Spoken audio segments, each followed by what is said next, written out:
Le PSG fait-il le mercato parfait? C'est ça la question. Alors on revient un peu, on va remettre un peu dans le contexte. On sait, Paris s'est déjà pas mal activé. La dernière info, c'est l'équipe qui l'annonce ce mercredi, c'est Renato Sanchez, le Lillois, qui serait sur le point de signer avec le PSG pour une somme proche de 15 millions d'euros. Alors Renato Sanchez, tout le monde le connaît, évidemment, c'est un talent qui est là, qui est en Ligue 1 depuis quelques années maintenant avec Lille. On connaît son potentiel, on connaît son impact, on l'a vu avec le LOSC. Mais ça complète surtout un joli mercato, j'allais dire, de la part du PSG. On sait, il y a déjà Vitinha qui est arrivé du FC Porto pour une somme estimée à peu près à 40 millions d'euros. Il y a Hugo Ekitike de Reims, alors avec option d'achat. Il y a Mukiele, on le sait, Paris cherchait une recrue pour doubler le poste de latéral droit qui est arrivé de Leipzig. Et voilà, maintenant, il y a Renato Sanchez. On sait, l'option d'achat a aussi été levée pour Nuno Mendes en début de mercato. C'est un mercato séduisant, non, Julien? Je trouve qu'il y a pas mal de bons points, j'allais dire, à donner pour ce mercato. Ouais, après, pour juger de la perfection ou non de ce mercato, il faudra aussi évoquer les départs. Je pense qu'on va en parler juste après, Glenn. Clairement. Mais effectivement, dans le sens des arrivées, j'aime beaucoup ce qu'a fait le PSG jusqu'à maintenant. Pour deux raisons. Parce que on a vu déjà Vitinha, ce que Vitinha pouvait apporter dans l'autre jeu parisien. Euh, on avait des doutes quand même sur sa capacité à tenir le milieu sur des matchs à haute intensité, notamment avec un milieu à deux avec Verratti. Et là, ce qui est intéressant avec Renato Sanchez, c'est qu'on sait que le Paris Saint-Germain a aussi pris en compte ce fait-là, en se disant, écoutez, si on a un milieu à deux et qu'on a un petit souci, bah, on aura Renato Sanchez qui, lui, est capable d'apporter beaucoup plus d'impact dans l'entrejeu. Donc ça, c'est intéressant. On voit vraiment la patte Campos, capable évidemment d'aller chercher des joueurs talentueux sur le plan individuel, mais qui peuvent aussi être complémentaires sur le plan collectif. Donc ça, pour moi, c'est très intéressant sur le plan des arrivées. Ouais, je suis totalement d'accord. Et je trouve que ce que j'aime dans ce mercato parisien, et c'est vrai que ce que tu dis, c'est vraiment la patte Campos. C'est-à-dire que ces dernières années, on avait pu reprocher un peu le côté bling-bling de l'équipe parisienne. Là, c'est pas le cas. Cette année, on sent c'est un mercato réfléchi avec des profils qu'on n'attendait pas forcément, parce que si vous revenez, allez, 2 mois en arrière, je pense que vous aurez cité ces différents noms. Je suis pas sûr que vous auriez parié sur ça, mais sur le papier, franchement, c'est solide. C'est des jolis paris. Vitinha, il l'a déjà montré, il apporte quelque chose de nouveau. Je dis, il l'a montré notamment pendant la préparation et au Trophée des Champions. Il apporte quelque chose de nouveau dans cet entrejeu parisien, cette capacité notamment à jouer un peu plus en profondeur en amenant le ballon balle au pied.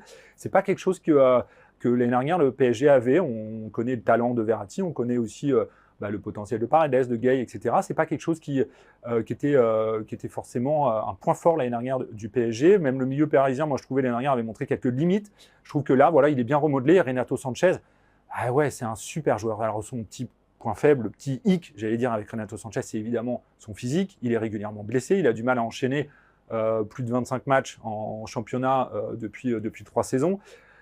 Mais voilà, c'est un joueur hyper talentueux, qui a un vrai profil qui peut être un plus dans cet entrejeu parisien. Et en plus, il peut jouer à d'autres. Il est polyvalent, on sait, il peut jouer pas forcément seulement au cœur du jeu, il peut jouer aussi sur un côté, il peut jouer un peu plus haut sur le terrain. Il a la technique pour le faire, il a le volume de jeu, j'allais dire le physique aussi pour changer pas mal de choses à côté de Verratti. Moi, je trouve ça vraiment séduisant, plutôt malin, j'allais dire. Pour le moment, je trouve que c'est un mercato intelligent de la part de Campos. Et je revois, ouais, c'est ce que je dis, je remarque vraiment la patte Campos sur ce mercato. Et la petite touche en plus, je trouve ça pas mal d'avoir récupéré Pablo Sarabia. J'attends de voir ce qu'ils vont faire, évidemment, avec lui sur le long terme, parce que peut-être qu'il y aura des offres, parce que c'est un des joueurs qui a une vraie valeur marchande après son excellente saison au Sporting. Mais justement, il revient, il est en confiance. On le sent. Et je trouve qu'avec le départ d'Angel Di Maria, c'est pas mal d'avoir un profil comme ça, qui peut jouer à droite, à gauche, on sait, qui est un joueur de haut niveau. Et je pense qu'il peut rendre de très bons services comme doublure de luxe. Je trouve que Galtier a une belle palette, en tout cas sur le milieu de terrain, en milieu. Il a une belle palette à composer là. Et puis tu parlais du bling-bling, il y a quelque chose d'intéressant et d'inhabituel avec le PSG ces dernières saisons, c'est que finalement, le PSG a refusé de céder à la hausse des enchères. On a vu que Skriniar, c'était un vrai intérêt au début de saison, ça s'est un petit peu calmé parce que au début de mercato, pardon, ça s'est un petit peu calmé parce que l'Inter était très gourmand Ouais. sur le plan de l'indemnité de transfert. Scamacca aussi, qui lui devait être l'attaquant doublure en attaque, celui qui devait apporter quelque chose de nouveau un profil différent en attaque. Quand les clubs anglais sont arrivés, Paris n'a pas cédé à la surenchère. Donc, je trouve que c'est intéressant et c'est aussi assez nouveau sur ce plan-là maintenant. On le disait au début du sujet, ce qui compte, c'est aussi les ventes. Et sur le plan des ventes, je trouve ça loin d'être parfait, évidemment, mais en tout cas encourageant parce que Wijnaldum est sur le point, a priori, de filer à la Roma sous la forme d'un prêt avec option d'achat. Et puis surtout, il y a la vente de Gay en première ligue à Everton. Et ça, c'est intéressant. Alors, le petit bémol, c'est que ce ne sont pas les milieux de terrain que Paris aurait aimé voir partir en premier. On sait qu'il y a des joueurs qui, eux, n'ont plus vraiment de valeur sportive. On parle de Draxler, par exemple. Ouais. Ander Herrera aussi. Voilà, c'est peut-être ces joueurs-là que Paris aurait aimé libérer dans un premier temps parce que Gay, Wijnaldum, etc., ils peuvent quand même apporter quelque chose dans la rotation. Mais au moins, Paris vend et ça aussi, c'était un vrai problème pour le PSG ces dernières saisons.